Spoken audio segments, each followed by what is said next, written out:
नमस्कार, welcome back to my channel. मैं मनोज आप सभी को स्वागत करता हूं मेरे चैनल मनोज मेडिसिन वर्ल्ड में। आज हम आम जिंदगी में इस्तेमाल होने वाले कुछ मेडिकल टर्म्स, जो मेडिकल कुछ बेसिक नॉलेज के बारे में हम डिस्कस करने जा रहे हैं, जो कि सभी आम आदमी को जानना बहुत ही ज़रूरी है। जो मेडिकल प्रोफेशनल से नहीं है उन लोगों को भी इस चीज़ को सामान्य जानकारी रहना बहुत ही ज़रूरी है। तो चलिए बढ़ते हैं वीडियो की तरफ। कुछ बेसिक नॉलेज मेडिकल से रिलेटेड उस बारे में मैं आप सभी को जानकारी देने जा रहा हूँ। आई होप आपको ये वीडियो पसंद आएगी। ये बहुत ही इस्तेमाल होने वाली, बहुत ही हर घर की ज़रूरत के जैसे ही है। जैसे कि हाल ही में कोरोना के जो दौर चले थे उसमें ऑक्सीजन की मात्रा बहुत ही कम जा रही थी अवधि में पेशेंटों में। तो हमारे शरीर में नॉर्मल ऑक्सीजन लेवल कितना रहना चाहिए, उसको कितना घटने से उसका रिस्क माना जाएगा, ये सभी के बारे में मैं बताने जा रहा हूँ। ऑक्सीजन 90 to 100% जब रहता है बॉडी में तो उससे नॉर्मल व्यक्ति का उतना ही परसेंटेज रहता है। ऑक्सीजन नॉर्मल जो लेवल है 98 to 100% है और 95 to 97 इनसफिशिएंट ऑक्सीजन माना जाता है।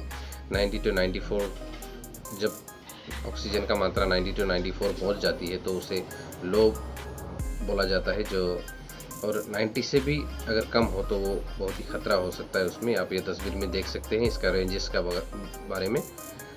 तो दूसरा नंबर जो प्रेशर इतना कॉमन हो चुका है कि हर एक व्यक्ति को ही ब्लड प्रेशर का शिकायत हो रहा है, यंग से लेकर उम्रदार लोगों को भी।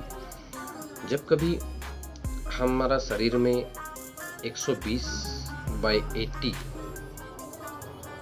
ब्लड प्रेशर रहता है तो उसे हम नॉर्मल कहते हैं। उसके ऊपर जब भी ब्लड प्रेशर 140/100, 140/90 अगर रहे तो उसे हम हाई ब्लड प्रेशर कहेंगे।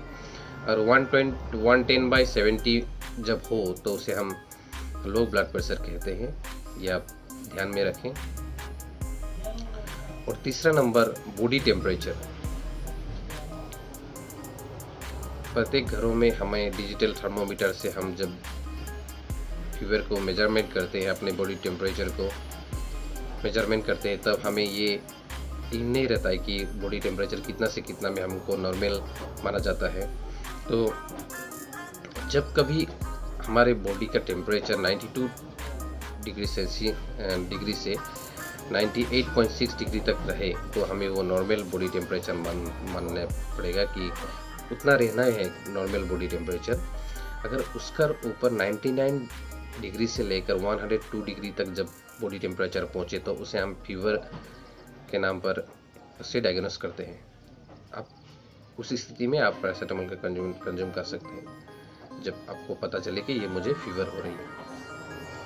और तीसरे नंबर जो बात है, जब हम ब्लड टेस्ट करते हैं, करवाते हैं, तब हमारे डॉक्टर या लैब टेक्नीशियन बोल देते हैं कि आपका आरबीसी काउंट ज़्यादा है, आरबीसी काउंट कम है।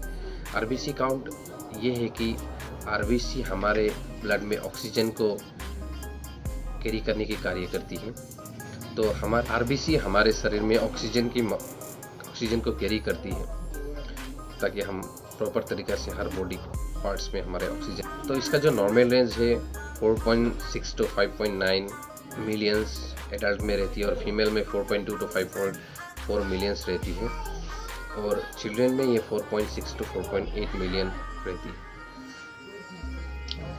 किन परिस्थितियों में हमारा आरबीसी काउंट जो बढ़ जाती है, हम हेवी एक्सरसाइज कर रहे हो, हाई एप्टीट्यूड वाले जगह में गए हो जहाँ ऑक्सीजन की मात्रा कम पड़ती है, बहुत ही हाइट वाले जगह में, और जो स्मोकर से ज़्यादा स्मोक करते हैं उन सभी में आरबीसी काउंट बढ़ती है। और जब हमारे शरीर में खून की कमी हो जाती है तो हमें उसे एनीमिया कहते हैं। तो चलिए बढ़ते हैं डब्ल्यूबीसी की तरफ। वाइट ब्लड डब्ल्यूबीसी जो हमारे शरीर में बाहर से रोग आते हैं तो उसे लड़ने के कार्य करते हैं, बहुत ही इंपॉर्टेंट रोल अदा करते हैं। इसका नॉर्मल रेंज है 4,500 to 11,000 माइक्रोलीटर। जब कभी आपका ये इसमें से कम जाए या बढ़ जाए तो आप डॉक्टर का कंसल्ट जरूर कर सकते हैं। और तीसरा नंबर चीज़ है प्लेटलेट्स।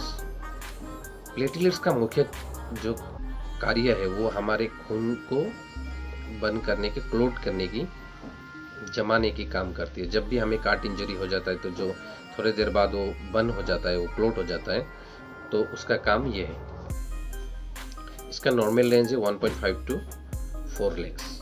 इससे ज़्यादा बढ़ने से या इससे कमने से हमको प्रॉब्लम होती है, जिस वक्त हमें डॉक्टर का कंसल्ट करना जरूरी है। और चौथा चीज़ है हीमोग्लोबिन। हीमोग्लोबिन का वजह से ब्लड का जो कलर है वो रेड होती है।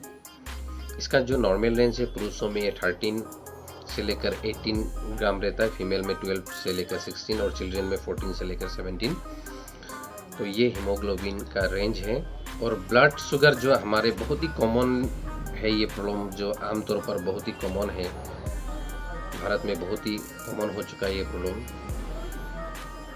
ब्लड शुगर होने से हमारे बॉडी में हमारे बॉडी में बहुत ही तरह का समस्या नज़र आती है। गला सूख जाना, बार बार प्यास लगना, ज़्यादा से ज़्यादा यूरिनेशन होना, थकान सा महसूस होना।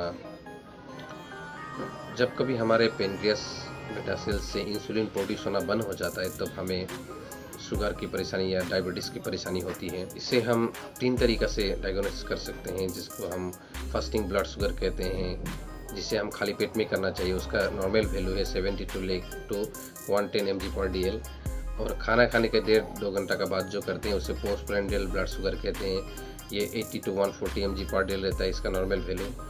और रैंडम ब्लड शुगर जो किसी भी टाइम हम कर सकते हैं, उसे 80 to 150 mg/dl या 140 mg/dl लेब का अकॉर्डिंग टू रिजल्ट निर्धारित होता है। ये इसका नॉर्मल रेंज है। आई होप आपको ये बेसिक नॉलेज मेडिकल से रिलेटेड पसंद आई हो। अगर आपको ये जानकारी अच्छी लगी है तो अपने नियर डियर वंस को शेयर करें, ज़्यादा से ज़्यादा लोगों तक पहुँचाएँ। अगर मेरे चैनल में पहली बार विजिट कर रहे हैं तो मेरे चैनल को ज़रूर से सब्सक्राइब करें, ताकि मैं आने वाले वक्त में ऐसे हेल्थ से रिलेटेड, मेडिसिन से रिलेटेड वीडियोज़ आप सभी के सामने लाता रह सकूँ।